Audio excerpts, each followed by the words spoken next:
Ettemõte. Roonemaa ja Kotka idupodcast. Henrik Roonemaa ja Taavi Kotka räägivad igal kolmapäeval sellest, kuidas Eesti 1000 korda suuremaks teha. Ettemõte.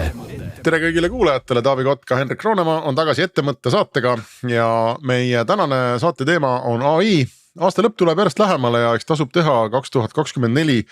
olulistest teemadest kokkuvõtteid ja meie saate puhul ikkagi siis ettemõtteid, et vaatame, mis sellest saab. Ja minu ja Taavi tänane külaline on Silver Keskküla, kellega me rääkisime AI juttu, ma jään vastuse võlgu kunas, aga võib-olla aastake tagasi ja siis Silver tegeles AI sellise aktiivse uurimise ja torkimisega ja tal oli plaan ehitada teenus, algoritmi, ettevõte, mis iganes asi, mis oleks natuke nagu AI SEO ja vastaks küsimusele, et mida suur keelemudel sinust, sinu ettevõtmisest, brändist, firmast, millest iganes arvab ja küsida, et kas seda saad kuidagi ise mudida, et sa saad AI-le, LLM-ile selgeks teha, kes sa tegelikult oled ja kuidas sa tahad maailma jaoks välja paista. Tere Silver! Tervitus! Ja tere Taavi sulle ka! No tšau!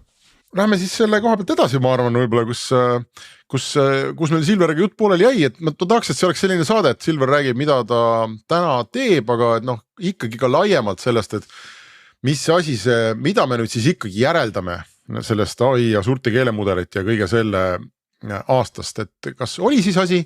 või on asi või saab asi või mis selles valdkonnas toimub, sest kui keegi, siis tõenäoliselt Silver on seal küünarnukkideni sees. Ma ühe asja muidugi ütleks vahepeal, et ma siin novembrid lõpus iga korralik eestlane käib ära Slushil, vaatab üle, et mida noored startupid räägivad, siis ja ütleme nii, et kui juba eelmine aasta ja üle-eelmine aasta oli kõigil startupidel ilusti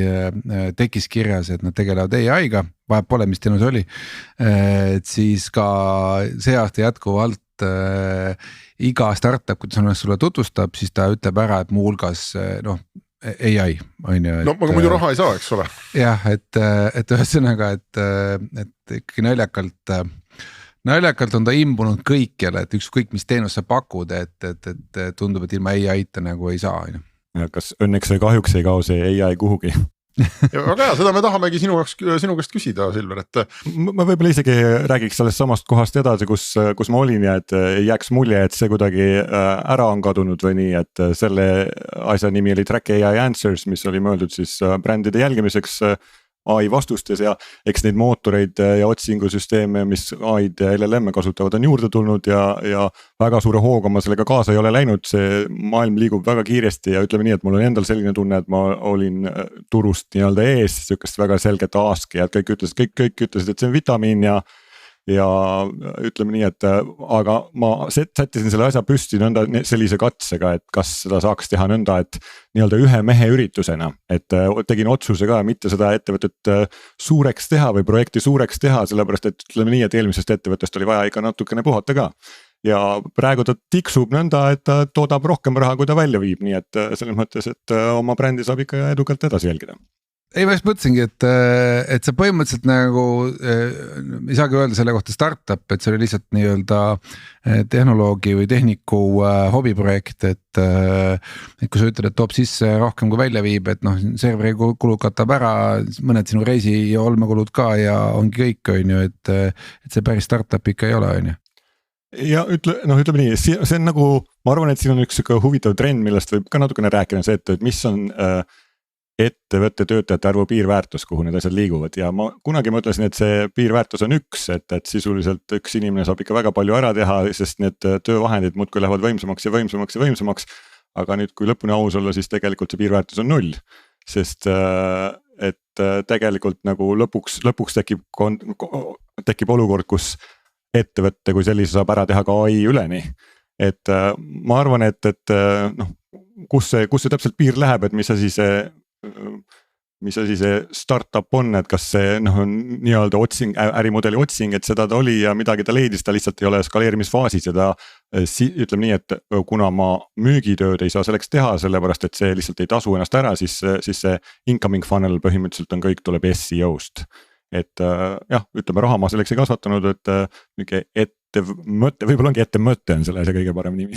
okei, aga kui sa praegu nüüd ikkagi vaatad nagu tulemusi, kas sa oma nimetame ikkagi klientideks, kes siin kasutavad, on ju, sa peegeldad neile tagasi, mida AI nende brändide kohta praegu teab. Me teame seda, et üks ohukoht AI-ga on see, et AI ei suuda lõpuni otsustada, et kas nagu on tõde või vale, on ju, et ta lähtub mingil alusandmetest ja nii edasi, eks, et kuidas hetkel nagu paistab, et eriti Ameerika Ühendriikide valimise juures me nägime seda, et saab seda tsiteerida klassikuid, et kes lasi tõel nüüd sedamoodi paista, on ju, et tõde võib paista ikkagi täiesti nagu pea peale pööratuna, eks, et kumb hetkel juhib, et nagu ma ei tea, dopingukütid versus dopingupanijad, ehk siis nagu a la, et need, kes püüavad masinatele tõeväärtust nagu võimalikult palju suuremaks teha või need, kes sõna otseses mõttes toodavad nagu kuidas me ütleme, nagu naaberriik amastab öelda uut narratiivi, on ju, et alternatiivseid fakte. Ja me näeme maailma sedapidi, on ju, et kuhu poole praegu maailma, see pilt läheb paremaks või läheb õudsemaks? Ausalt, mina ei ole näinud tõendeid, et see asi paremaks oleks läinud, et me väga tõele lähemal oleks saanud, et need hallutseneerimine ja kõik need mured on ikkagi alles veel LLM-ides ja see nii-öelda alignment problem või kuidas AI-d saada tegema seda, mis me tegelikult tahame, et see on siit ikkagi tehniliselt mitte lahendatud probleem ja ütleme hinnangut selleks, et kui kaua mitu dekaadi selleks ja kui mitu miljardit valitsuse rahastamist selleks kuluks, et akadeemia saaks tõsiselt sellega tegeleda, on üsna hirmutavad, et praegu vähemalt kuskilt otsast ei paista, et see praegused arhitektuurid kuidagi läheksid õiges suunas. Aga miks see niimoodi on, et lihtsalt seda müra on niivõrd palju ja see ei lase masinal enda nagu aju kalibreerida piisavalt täpseks või mis on see, miks sa nii-öelda pessimistlik oled? Lihtsalt nagu selles mõttes, et see lahendus kui selline, see arhitektuur, mis meil on, mida me praegu lihtsalt skaleerime suuremaks ja võimsamaks, et sellel puuduvad tehnilised lahendid, kuidas seda suunata, nad on sisuliselt lihtsalt sükene enda ennustusmasin, mis ütleb järgmist sõna ja sellega tuleb välja lihtsalt midagi, mis näeb välja väga nagu inimtekst ja aga see, et kuidas teda ütleme nii, et mulle endale hullult meeldib see analoog, et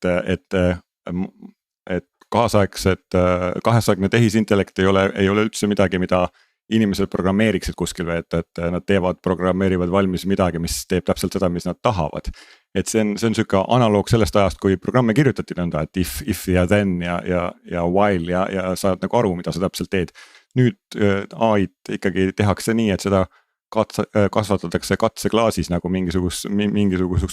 bakterit või midagi, et antakse siit natuke seda sorti andmesööki ja seda teist moodi andmesööki ja siis vaadatakse, mis sealt nagu välja tuleb. Ja seda eriti edukalt ennustada ei suudeta, et mis sealt välja tuleb. Ja siis pärast, kui see asi välja on tulnud, siis seda hakatakse suunama siit poolt ja sealt poolt natukene kärpima, et ta ei ajaks mingisugust täiesti jama ja annaks natukene rohkem inimlikke vastused, aga seda, et mis selles nii-öelda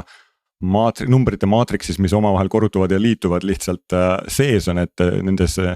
miljardites numbrites, et sellest keegi aru ei saa ja seda täpselt kontrollida sealt seest ei suuda, vaid lihtsalt suudetakse väljundis nii-öelda kinni püüda, et kuule, et nüüd läks ping jälle lappama ja hakkab mingisugust psühhopaati mängima ja et võtame korra kasutajal maha. Toome mingid näited, on ju, mina vaatan AI kasutust enda ümber. Üks reaalne koht, kus ma näen AI laia kasutust on minu lapsed, ehk siis kes kasutavad seda õppetöös. Ja eelkõige näiteks, ma ei tea, füüsikaülesannete selgitamisel hästi kihvt kontrollivad vastused näiteks on harjutavad kontrolltööks, teevad mingi ülesande läbi, siis lähevad sellest samast eestikeelsest ülesandest teevad pilti, lased AI-l selgitada ja AI selgitab väga hästi sammhaaval ülesande uuesti läbi, et siis saad kontrollida, et kas su mõttekäik ja järeldused olid nagu õiged, et väga hästi töötab. Ehk siis sinu näite põhjal, kasutavad ChatGPT peamiselt on ju, et kui sul on selline näide, kus sul on nagu sa ütlesid, et sa toidad seda masinat ainult teatavate andmetega, eks, et sa annad talle seda sööki, et mismoodi füüsikaülesanded lahendatakse, on ju, et siis võib saavutada nagu väga korrektse tulemuse. Teine värske näide seoses Finnairi streikivate pilootidega, proovisin eile suhelda Finnairiga. noh, loomulikult sattusin ühe AI bot'i otsa. Pärast rõõmsat paariminutilist omavahelist klõbistamist ma trükkisin, et I need a human aga et ilmselgelt see minust aru ei saa ja minuga hakkama ei saa, on ju, et või noh, ei ole mina masinaga suuteline olema korrektne, kusjuures pean tunnistama, et ma vist ei olegi kohtunud, need AI chatbot'e topitakse igale poole, aga ma vist ei olegi ühegi sihukese intelligentsiga kohtunud, mis oleks mulle enamus neist ei ole, ma arvan, Taavi, tegelikult ka AI, nad ikkagi pärinevad sellest LLM-i eelsetest aegadest, kus nad olid natuke nagu trammid. No pigem nagu see nagu on, vanasti oli võtta need telefonijaamad, et vali 1, kui sul on see probleem ja vali 2, kui sul on see probleem, on ju, et Silver, kuidas sina nagu ikka selle valdkonna professionaalina praegu näed, et kas ongi niimoodi, et need, kus me suudame väga täpselt doseerida seda toitaineid, need masinad on nagu targad ja need suudavad ikkagi oma distsipliini põhiselt mingeid õigeid järeldusi teha, aga kõik, mis on nii-öelda, ma mõtlen siin internetiülene, et see on üks paras umbluu. See, millest ma tegelikult räägin, on tegelikult see nii-öelda treeningprotsessi juures ette antud andmed ja nii-öelda toitained sellele tulnukale, keda kasvatatakse, et ma arvan, et nagu see probleem, et ei saa täpselt aru, mis võimekus sealt välja tuleb, kui sa sinna rohkem andmeid paned ja rohkem compute'i taha paned, et see on nagu see probleem, mis võiks olla hirmutav. See, et nagu nii-öelda need praegused masinad annavad sükest, mitte ei loo kogu aeg väärtust, et ma arvan, et see pigem on lihtsalt lühiajaline probleem sellepärast, et kõik proovivad rakendusi, kaasa arvatud mina, kiiresti uksest välja saada ja midagi kiiresti inimestele ette, aga nagu see treening, et tegelikult nii-öelda fine tuning, et üks mingi mudel panna just nimelt tegelema konkreetse probleemistikuga ja selles kontekstis häid vastuseid anda, et see lihtsalt võtab aega ja sellega kõik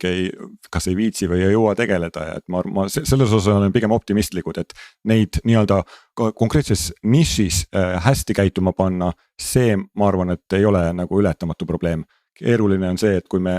jõudu juurde anname, et siis nii-öelda mida rohkem ta läheneb sellele artificial general intelligence, sellele suunale ja üldisusele, siis nagu läheb asi keeruliseks, et kuidas seda asja suunata ja kontrollida. Kas sul on mingite valdkondade pärast nagu hea meel ka praegu, et mingid, ma toon mingid, siin Sten, meie ühine sõber rõõmustab, et näiteks materjaliteadus on teinud suure hüppe edasi, sellepärast et masinad suudavad läbi mängida erinevaid stsenaariumi poole kiiremini, kui see muidu toimus laboris, on ju. Ravimitööstus on väidetavalt suutnud kõvasti kiirendada seda protsessi, mis muidu võttis võib-olla 10+ aastat selleks, et olla kindel mingi uue ravimi turule toomisel, et kas sa tunnetad või lugedes seda maailma näed praegu mingid selged võitjaid või ütleme nii-öelda mingid valdkondi, kus ikkagi nagu hüppeliselt lähevad asjad paremaks praegu? Siin on mul kahetised emotsioonid, sellepärast et üks valdkond, kes sellest hästi palju võidab, on just nimelt kurikaelad internetis, kelle jaoks näiteks see, et need süsteemid on väga kreatiivsed ja ajavad jama teatud kontekstis, see töötab isegi väga hästi, et see viib juhuslikult ka selle teema juurde, millega ma nüüd tegelen. Aga ma arvan, et võib-olla nagu selle tõsise teema juurde korra tagasi tulles, siis see optimism on, mis on seotud sellega, et teekonnal AI lahendab veel meile need nii-öelda ravib vähi ja teeb kõik neid häid asju, et see on nagu, kõlab kõik hästi kenasti, aga kui sa mõtled selle peale, et sul on, et nii kui see asi hakkab lähenema sellisele üldisele võimekusele, et ta näiteks kindlas nišis või kontekstis suudab teha head research'i, siis mis on tõenäosus, et seda sama võimekust ei suunata kõige esimesena tegema research'i just nimelt tehisintellekti kontekstis, et ennast võimekamaks teha, sellepärast et see, kes keskendub ainult nii-öelda kas mingile konkreetsele rakendusele, jääb ju sellest maha, kes püüab teha oma AI tugevamaks, sest tugevam AI teeb palju kiiremini järgmisena selle sammu ära, mida see niši AI. Et mul endal on nagu probleem peast sellega, et kuigi ma näen seda, ma loodan, et tuleb see utoopia, siis et selle juures peaks nagu ka täide minema ka see tingimus, et keegi ei suuna siis seda võimekust vastavalt kogu aeg seda kasvavat võimekust just nimelt tehisintellekti enda arengule, mis nagu läheks väga hoogu. ei nõus, aga noh, mõtlengi, et Jaan Tallinn on meid manitsenud selle eest pikka aega ja jällegi ei taha seda kuidagi pisendada või kõrvale suruda. Et ja teistpidi ei taha seda saadet muuta ka nagu nagu masendavaks ja nagu tehnokrattide selliseks nutulauluks on ju, et sest noh, iseenesest need faktid ja murekohad, mis sa tood välja, need on kõik õiged. Eks, aga kui me vaatame korra hetkes, vaatame 2024 tagasi, kas midagi on jäänud sulle silma, mis on nagu äge, no ma ei tea. Äkki sa rõõmustad selle pärast, et on pandud vanad maalid elama. Noh, näiteks ma ei tea,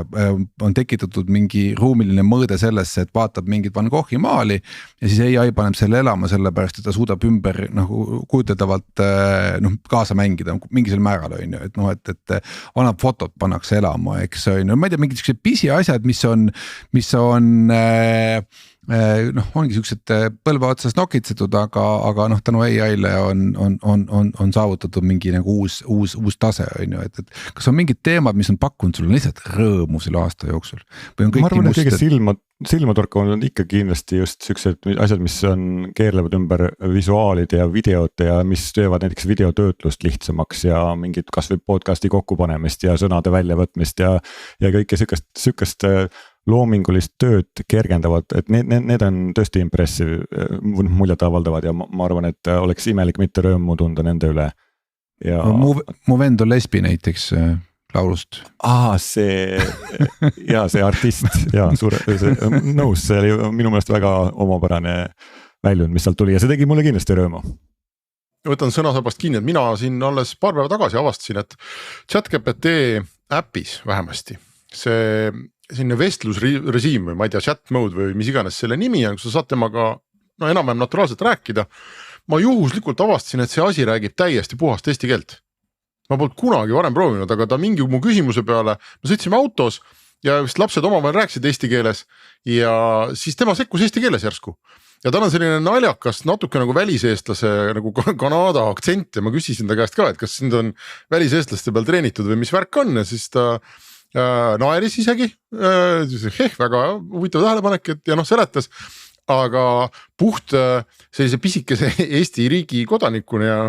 mõeldes meie põhiseaduse ja kultuuri peale, see on mega asi. Kujutate ette, et selline maailma üks suuremaid väärtuslikumaid, ma ei tea, huvitavamaid tehnoloogiafirmasid on ilma kultuuriministeeriumilt raha taotlemata põhimõtteliselt teinud sellise asja ära, et kogu maailma teadmisega saab suhelda puhtas eesti keeles. Häälega, see on tõesti uskumatu minu jaoks. Põhimõtteliselt võib öelda, et meie keel ei surene mitte kunagi enam. Absoluutselt, nüüd ta nagu, kui need serverid püsti püsivad ja Satya Nadella annab sinna jõudu juurde, on ju, et siis eesti keel püsib. Elab edasi väikse aktsendiga. ja Kanada aktsendiga. aga sellest ma tahtsingi küsida, et see me hakkame sinu järgmisest või praegusest projektist ka kindlasti Silver rääkima, aga tulles põrgates tagasi sinna eelmisesse, et mõte oli selles, et vaadata, mida see LLM sinust või sinu brändist teab. Aga seal üks, minu meelest muresid ongi see, et see klots on, mis ta on. Ta treenitakse täna valmis, eks ole, ta läheb nagu internetti ja me võime küsida, et mis sa minu brändist, minu kaelaelvestest arvad, aga ega me talle midagi juurde õpetada nagu on the fly ei saa, eks. Et see on nagu suhteliselt selline monoliitne tükk ja kui sellel Eesti naisterahval seal ChatGPTs on Kanada aktsent, siis ma ei saa mitte midagi teha ja ma ei saa öelda, et kuule, et mine RR-i lehele ja kuula sealt ja räägi nii nagu eestlased räägivad, et kas siin on mingit varianti, et ta muutub ikkagi orgaanilisemaks masinaks või me jäämegi käima seda hirmsat rada, et nüüd jälle treenime, eks ole, aasta või 2 aastat treenime jälle uut versiooni ja siis on see klots väljas ja siis on jälle see klots väljas, et nagu 20 aastat tagasi tarkvara tehti, et tuli Photoshop 6 ja siis oli kõigil Photoshop 6 on ju, kuni tuli 7. Ma arvan, et nagu 2 aspekti, mis mul kohe pähe tulevad, on üks asi on see, et näiteks päringud kui sellised, et alguses need olidki siuksed fikseeritud suured mudelid, kus vastused ja teadmised tulid nagu sealt mudeli seest, et see, mis sinna suudeti sisse kodeerida treeninguprotsessi juures, see sealt välja tuli ja neid väga mõjutada ei olnudki võimalik, kui see juhtus siis järgmine kord, kui nad mingi suurema training run'i tegid, et aga sellest on suhteliselt pigem ütleks, et on edasi liigutud ja nüüd otsingumootorid pigem kasutavad seda asja nii, et nad teevad otsingu ja siis töötlevad nagu lihtsalt interneti otsingu, kus on page rank algoritmi järgi ritta pandud asjad, et sealt neid esimesi esimese otsa tulemusi töötlevad ja interpreteerivad lihtsalt LLM-idega. Et see on pigem see lähenemine, mis loob selle, et tegelikult need vastused võivad olla juba üsna kaasaegsed ja rääkida sellest, mis on parajasti aktuaalne. Hea näide vist on äkki Twitteri või X-platvormi küljes olev Grok, et see minu teada kasutab ka üsna kaasaegsed nagu kas või selle päeva kohta nähtud tweete vastustes, et pigem ma arvan, et see läheb sinna suunda. Ja siis teine kontekst on, mis puudutab heli ja häält, siis minu meelest kas oli Tale 2, üks nendest igatahes platvormidest oli vist võimeline üsna lühikese sample'i peale tegema inimese enda häält järgi, et see küll oli praegu nagu lihtsalt nii-öelda hääle järgi tegemiseks, aga ma ei tea, kui kaugel see asi sellest on, et sa saaksid ka aktsenti ja kõiki selliseid nüansse järgi teha, et ma pigem arvan, et nad kõik liiguvad sinna suunas, et see asi võimalikult kiirelt hakkaks nii-öelda oma võimekuses kasvama. Aga kui tema võimekus kasvab, et ikkagi kui palju täna juba tehakse tööd või muretsetakse nende sotsiaalsete trendide pärast, et kui me oleme võimelised looma ikkagi endale ise uue kaaslase, siis ja ütleme niimoodi, et väga intelligentne on rääkida robotiga, on ju see ütleme, küsimus on, et kas meie masinas oldud aeg ja masinaga suhtlemise aeg suureneb või väheneb trendina. Täna kõik numbrid näitavad, et suureneb, eks, et järelikult see suurenemine jätkub, mis on seda, et meie füüsilise maailmaga läbikäimise aeg väheneb, nii-öelda selgelt, eks, et me oleme piiratud tingimustes, eks, et kui palju sellele tänapäeval juba tähelepanu pööratakse või on siin ka juba tulnud uued Freudid või uued sellised hirmutajad, kes ütlevad, et Jesus, et paari suhted 10 aasta pärast on minevik, et me kõigile on oma ideaalne kaaslane ja võib-olla siis natuke suhtleme kõrvale ka, et petame oma robotit mõne inimesega. Ma iseenesest arvan, et pigem see kasutamise osakaal ajas muudkui süveneb ja me ei ole veel seda näinud, seda nii-öelda tuunitud kaaslast, kes suudab seda nii-öelda narkotrippi sulle vastustest tilgutada täpselt nii, nagu sa tahad, et me oleme näinud seda, mis juhtub visuaalses ruumis, kui sul 10-sekundisi klippe ette antakse, mis on siis optimiseeritud selliseks, mis sulle kõige rohkem sobiks, et see nagu näha, siis need mustrid pigem räägivad sellest, et sellele on väga raske vastu hakata. Ja kui nüüd seesama tuua ruumi, mis puudutab, siis võib-olla räägib see ja ajuga mõnes teises dimensioonis veel, siis ma arvan, et me veel ei ole näinud seda, kuhu see asi liigub, et nagu Sam Altman vist isegi ütles, et nii-öelda mõjutamise vahendina või nii-öelda kellegi veenmiseks on AI on üks hetk oluliselt parem kui inimesed. Ma arvan, et selle teemaga kindlasti ei tegeleta piisavalt, et nii-öelda ette valmistada meid, et mis järgmisena tuleb. Aga see mure, et me nii-öelda päris maailmas teemaldume ja rohkem liigume ikkagi nagu virtuaalse maailma ja tehisaju poole, et see on reaalne ja see läheb ikkagi korralike sammudega jätkuvalt nii-öelda, ma ei saa öelda hukatuse teed, aga sinnapoole. No ma arvan, et võib-olla sinu käest on selles mõttes parem küsida, et sa puutud noorte inimestega aktiivselt palju rohkem kokku, kus sa näed seda, et kuivõrd nad eralduvad, võib-olla see on väga spetsiifiline valim küll, kellega sa kokku puutud, kes selle probleemi all nii tugevasti ei kannata, aga ma ise, kui ma peaksin ennustama, siis ma ütleks küll, et see nii-öelda reaalses maailmas laste hoidmine läheb järjest ajas raskemaks. Ei, kindlasti ütlen ka oma laste pealt, et juba see asi, et saada õhtusöögi ajal telefon käest ära. See tuleb nii lihtsalt selles mõttes, et nad isegi panevad selle ära, aga siis nad räägivad mingit lugu ja selle loo ilmestamiseks on vaja kohe nagu näidata mingit asja, jälle on see käes see telefon, et selles mõttes sealt ära rebida on ikkagi tõsine väljakutse igale vanemale. Mina olen siin küll palju optimistim, ega me ette ei tea, aga mulle tundub see kind of selline jutt, et kui me hakkame nüüd Tallinnast Riiga sõitma, et siis selle trendi jätkudes me lõpetame Portugalis, et päris nii alati ei ole iga kord, kui sa hakkad Riiga sõitma, et kui joont pikendada automaatselt, et siis me nüüd oleme ainult nagu arvutis, et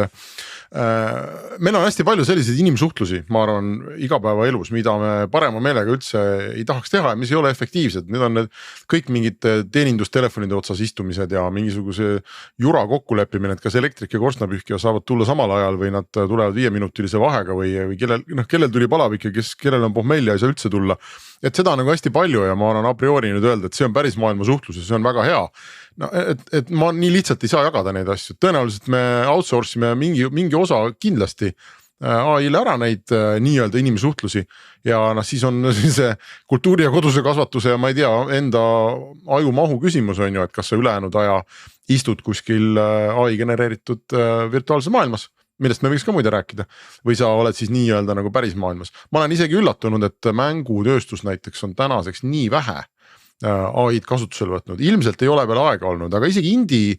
mängudes ma ei ole väga näinud, et mulle tundub, eelkõige mängudes tundub see potentsiaal täna nagu hästi suur olevat, sellepärast et mängud on nagu sellised asjad, kus mõned asjad ei pea olema 100% alati õigesti. No mõtleme kas või mingite graafiliste elementide genereerimisele, eks ole, et noh, selle asemel, et disainer joonistab käsitsi 4 puud, võib ju see maailm saada palju huvitavam, kui AI genereerib 100 puud, eks ole, või 100 aardekirstu selle asemel, et neid olla 2 või et neid igasugust variante on hästi palju, aga ma ei ole näinud seda miskipärast. Ma ei tea, kui Silver võib-olla minu meelest mingeid näiteid ikka sellest on, et need nii-öelda generatiivsed maailmad, et aga jah, et kas nad on reaalselt müüdavatesse mängudesse jõudnud, seda ma ei oska kommenteerida, aga näiteid sellest, et nad on olemas, olen küll näinud. Aga trendina muidugi ma olen Taavi nõus sinuga, et see masinaga veedetud aeg kindlasti suureneb. Ei, ma ise olen mures võib-olla, üks on need lapsed, aga teine on see, et ma näen ka oma tutvusringkonnas seda, kuidas järjest rohkem ka ütleme väga tugevaid teadlasi ja spetsialiste armastavad suhelda masinaga, et ütlevad, et nii hea on rääkida targa inimesega, on ju, et no võt, see ongi inimene juhtumärkides muidugi. Mina näiteks päevad läbi räägin nendega küll konkreetses kontekstis, mis minu jaoks on nad lihtsalt kõrval mingisugune abimees, kellel on hea mälu, kes nagu mäletab hästi neid asju, mille kohta ma tahan küsida programmeerimise kontekstist enamasti. Aga see on ikkagi praegu on veel üsna naljakas, kui tihti nad saadavad sind valele teele või kuidas selle kohta eesti keeles võiks öelda, et kuidagi soov sulle head meelt teha tundub, et on seal suur, nii et nagu vahepeal antakse mulle mingi nii optimistlik signaal, et jah, tehniliselt see probleem lahendada on väga lihtne ja paned siit ja sealt need asjad nõnda kokku ja siis peaks töötama. Ja siis ma lähen selle rõõmsa optimismi pealt midagi ehitama ja siis selgub, et see reaalsus jõuab kohale, et kuule, et tegelikult ta lihtsalt tahtis mulle head meelt teha ja natuke luuletas siin ja kui ma ütlen talle järgmise lausena, kuule, aga see võib-olla ei tööta, siis ütleb, jah, sul on õigus, et tegelikult siin ja selle pärast ei tööta. Ta oleks seda kohe öelnud ka, kui ma oleksin kohe öelnud, et kuule, et aga võib-olla see ei tööta. See on järelikult AI on praegu nii-öelda India mode'is. Et kui sa hinduga räägid, siis ta ei ütle sulle mitte kunagi ei ja kõik on võimalik, et läheb aega enne, kui temast saab mingi realistlik eestlane, et see on mingi siuke kõrgema klassi AI, mis suudab nagu eestlast mängida, et hetkel on hindu versioon. Seal on muidugi positiivne aspekt ka see, et nii-öelda, et on keegi kaaslane, kellega vestelda, kes saab sind võib-olla mingis kontekstis õiges suunas ajada, et see ei ole ju alati halb, et on inimesi, kellel kindlasti on seda reaalses maailmas liiga vähe. Et muret, et seda võib-olla tõesti nagu Hendrik ütleb, et seda on raske nüüd näha, et kas selles kontekstis, kus see abiks on, et võib-olla seal see leiab suures mahus rakendust ja kõik on hästi ja teistes kontekstides vähem. Ma ise olen pigem pessimistlik selles osas, et nii-öelda vanemad, kellel on kiire, kes lasevad lapsel telefoniga mängida, et nad seal ikkagi see kipub pigem see trend minema teises suunas, aga eks näis, et mul oleks hea meel, kui kõigepealt saaksid kasu nendest tehnoloogiatest need inimesed, kellel neid päriselt vaja on lihtsalt sellepärast, et neil võib-olla on päriselus midagi puudu. Mulle üldse tundub, et me oleme AI-ga väga hästi selle vana hea seaduse kurvi peal, et me ülehindame nagu kiireid muutusi tehnoloogias ja alahindame neid muutusi, mis tulevad aja jooksul, et me neid kiireid muutusi, eks ole, mida kõike see LLM kohe toob, eks ole, kohe jääme kõik tööst ilma ja robot laseb meid maha. Et me neid kiireid muutusi oleme nüüd siin aasta-2 muudkui oodanud ja muudkui otsinud. Ega reaalne pilt täna on ju see, et näpuga näidata mingit kohta, kus see AI oleks raskelt nüüd tootmises sees ja tohutult suuri muudatusi oleks põhjustanud. Mõni projekt ikka kindlasti on, aga ühiskondlikul või isegi nagu ettevõtete tasandil ma arvan ei ole, aga kui sa hakkad kaevama ja päriselt räägid inimestega, siis üllatavalt palju on neid, kes igaüks kasutab teda mingis natukene oma lõigus, natukene töölõigus, natukene koolitööde lõigus, eks ole, natuke mingites muudes asjades, et see kasutus on tõenäoliselt õhukaga hästi-hästi lai ja sellist ühte pauku, kus me saame näidata, et see on e-mail, et sellist asja nagu ei ole või ma ei tea, mis sa arvad, Silver? Ma arvan, et need trendid ja murekohad, need on tõesti nagu ütleme nii, ekstrapoleerimine, et kuhu see asi lõpuks jõuab, et ma arvan, et nendel lihtsalt on raske leida vastuargumente, et miks see kurv peaks peatuma, aga nagu rääkida timeline idest, et kui kaua see asi aega võtab ja millal me sinna jõuame, ma arvan, et see ongi nagu, kui ma päriselt arvaks, et meil nagu aasta pärast on kellad, siis ma ilmselt ei oleks siin saates praegu. Et ma arvan, et see on nagu see osa, mida on väga raske ennustada, lihtsalt muret tekitav on see, et seal ei ole midagi, mis selle süsteemi vastu töötaks. See on muidugi hea küsimus, et kui sa teaksid, et on kellad, et mida sa siis teeksid ja kui sa ütlesid, et sa ei oleks siin saates on ju, et mis sa siis selle aastaga peale hakkaksid? Ja ütleme nii, et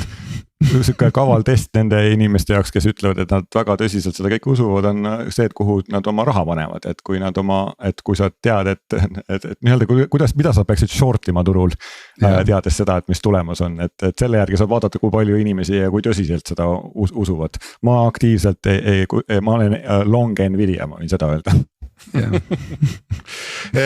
Kuulge, aga räägime sellest sinu praegusest projektist nimega Scam Guardian ka, Silver, et kas see on, ma tegin su LinkedIni, kui me suhtlesime sinna, et saadet kokku leppida, siis üks hetk tekkis su nime järele scamguardian.ai. Kas see on uus selline kunstilist teaduslik insenerprojekt, mis tiksub või mis asi see on? Ja see on väga uus asi, et see on, kuna mul on pikemat aega olnud peas selline asi, et nii-öelda internet bodyguard, et see kogu see jama ja kunstlikult toodetud crap, mis internetist tuleb, et selle maht ainult suureneb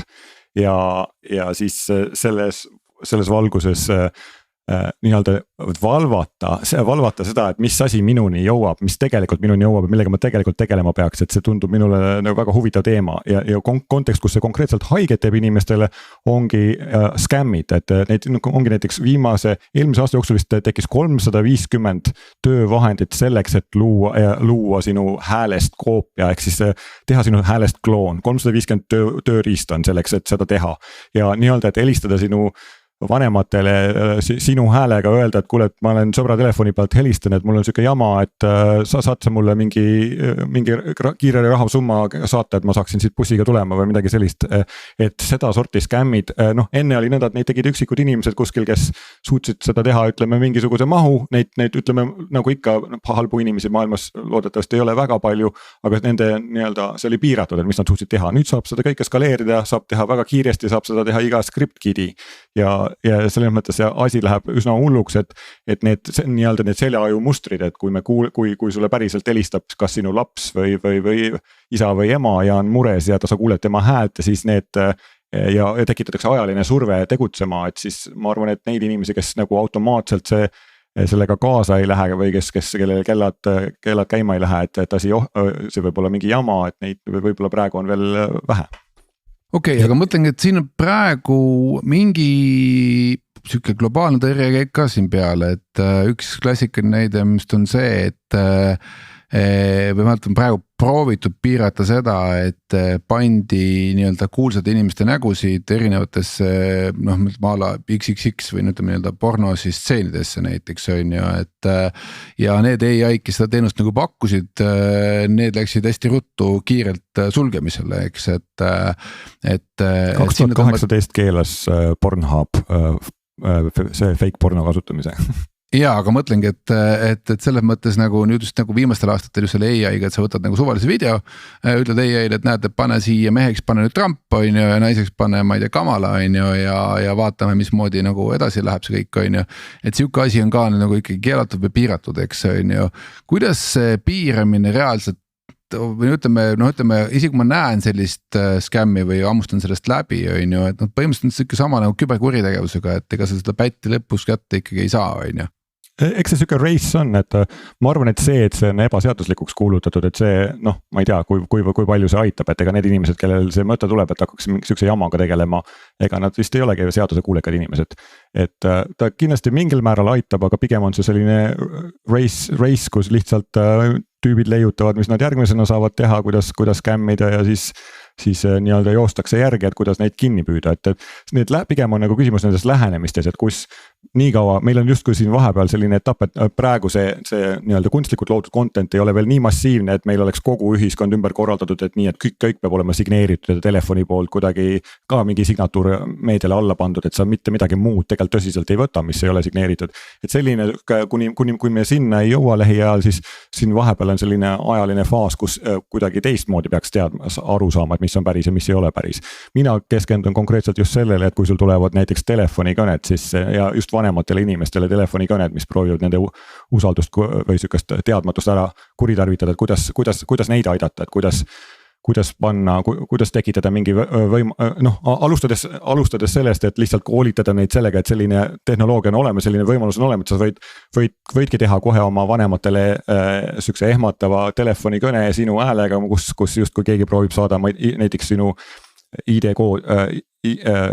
isikukoodi kätte või midagi sellist, midagi suhteliselt süütut, aga nagu kas või see, et su vanemad saavad teada, et see, kellega nad rääkisid, kellel nad andsid just sinu isikukoodi, ei olnud tegelikult sina, vaid oli lihtsalt AI, et see on siuke wake up call, mille peale nii-öelda võib-olla jääb pikemaks ajaks meelde, et okei, et kõik kõned, mis tulevad sisse, kus on kellegi hääl, ei pruugi olla see, mis ta on. Aga see on muidugi ainult alguse asi, et see nii-öelda koolitamised, mis on siuke elementaarne esimene kaitse, millega kõigega kõik peaksid hakkama saama, aga see läheb edasi teenustesse, mis on seotud näiteks sellega, et su telefonile võib-olla vastabki hoopis AI, kes kaitseb sinu telefoni nii-öelda nagu internet bodyguard ja tegeleb sellega, et sinuni jõuaksid ainult asjad, mis peaksid jõudma sinuni. Ja see eks on räägitud, et need filtrid tulevad mõlemad pidi, et täna sa võtad näoga telefoni lahti, aga lähiajal sa hakkad ka nagu helistama, et sa ei saagi helistada ilma, et sa oma nägu ei näiteks nagu telefonile, et ole kindel, et ikkagi sina räägid siin taga. Aga selle juures maailmas tuumapomm on teadaolevalt 9 riigil, eks. Ja täna ma arvan, me võime lugeda neid AI mootoreid, mis on ka mootorid, mingi enam-vähem sarnase hulga võib-olla kokku, äkki neid suuri on isegi vähem, neid LLM. Las ta olla, aga mina tehnoloogia nagu ajalugu ja ajaloo arengut vaadates ma üldse ei usu, et see saab niimoodi jääda, ma olen täiesti sisemiselt veendunud, et me täna võime öelda, et OpenAI või Google või Meta, et nad võivad oma LLM-idesse mingid turvamehhanismid sisse ehitada, eks ole, et ei tee sellist asja. Et see asi ikkagi arvutusvõimsus kasvab nii palju, et me hakkame võib-olla igaüks nagu kümnete kaupa neid erinevaid LLM-e oma, ma ei tea, telefonis jooksutama või igal ühel on mingi oma või et see on tehnoloogia, mis murrab välja ja me ei saa jääda lootma, eks ole, selline, et kuskil on 5 LLM-i ja keegi korraldab ära, et nendega jama teha ei saa. Ja täiesti nõus, et ma arvan, et selle kaitsele peab ikkagi mõtlema teistmoodi, et see kaitse ei ole see, et OpenAI oma APIs piirab kasutust, et nagu ma ütlesin enne, 350 töövahendit on selleks, et teha kellegi heli süntesaatorit, et hakkan sinu häälega näiteks raadiosaate klippe tegema või midagi sellist, et seda ei takista praegu mitte miski, et ma arvan, et nagu need jupid, mis välja jõuavad, leiavad kasutust ja sellega peab tegelema, et mis on need mehhanismid, mis meid ja meie pereliikmeid kaitseksid tulevikus selle teema eest. Päris saate lõpuks, Silver, kas AI on nüüd, me oleme nüüd 2 saadet või praktiliselt 2 aastat sinuga sellest AI-st rääkinud, kas sina sellise uue tehnoloogia huvilisena ja katsetajana ja mängijana ja rahutu inimesena, kas see AI on nüüd see valdkond, kuhu sa näed, et sa ka järgmised mõned aastad vähemalt paned oma tähelepanu, et see on see, kus asjad toimuvad või me peaks siin üldse joone alla tõmbama, et sa tegelikult ütled, et ei, et nüüd on nii, aga et päriselt huvitavad asjad toimuvad hoopis kuskil mujal. No ja minu käest on selles mõttes võib-olla raske, ütleme nii, et mul tekkis selle tehnoloogia vastu huvi juba ülikooli alguses, võib-olla isegi natukene varem närvivõrkude vastu ja reaalselt rakendusi ehitasime ikkagi 2005-2006 Skype'is juba, et see huvi selle bio inspireeritud algoritmide vastu on algusest peale olnud suur ja pigem ei näe ma, et ma sellest tehnoloogiast kuidagi kaugeneks. Mis on nii-öelda, ma olen sellist nalja teinud, et minu panus AI riski vähendamisele on see, et ma ise ei lükka seda tehnoloogiat edasi, et see ongi nagu siuke tongue in cheek, aga nõnda ma sellest asjast mõtlen, et mulle pakub see tehnoloogia huvi, mulle pakub väga huvi, kuhu see tehnoloogia läheb, seal on, ma arvan, et see on tehnoloogia, mis kahtlemata muudab meie maailma lähiajal kõige rohkem ja ja ma tahan sellega olla seotud ja toimetada seal maailmas, aga ise nagu võib-olla neid tehnoloogilisi piire, et mitte nii tugevasti lükata, et pigem hakata vaatama, et kuidas me seda üleminekut saaksime sujuvaks teha. Ja meil on siin, ma arvan, üks saade soolas, mulle tundub, et tehnoloogia arengus meil on praegu selline 3-4 poolikut klotsi, mille kokku panemisel võib saada ei tea kui palju nalja, et meil on seesama AI, meil on krüpto, meil on VR, AR, eks ole, ja võib-olla teatud määral ka robootika, mis kõik on arenenud kiiresti ja kuidagi oma ette ja nad on kõrvalt vaadates, mulle tundub, et nad on tehtud selle jaoks, et üksteisega kokku panna, sest igaühel on mingid probleemid eraldi võttes. Ja convergence on tulemas. Jah, absoluutselt ja no siis me saame veel saateid teha, aga meie aeg on tänaseks läbi. Aitäh kuulajatele, aitäh sulle Silver ja räägime tulevikus. Ettemõte on tagasi nädala aja pärast. Ettemõte. Roonemaa ja Kotka idupodcast. Henrik Roonemaa ja Taavi Kotka räägivad igal kolmapäeval sellest, kuidas Eesti 1000 korda suuremaks teha. Ettemõte.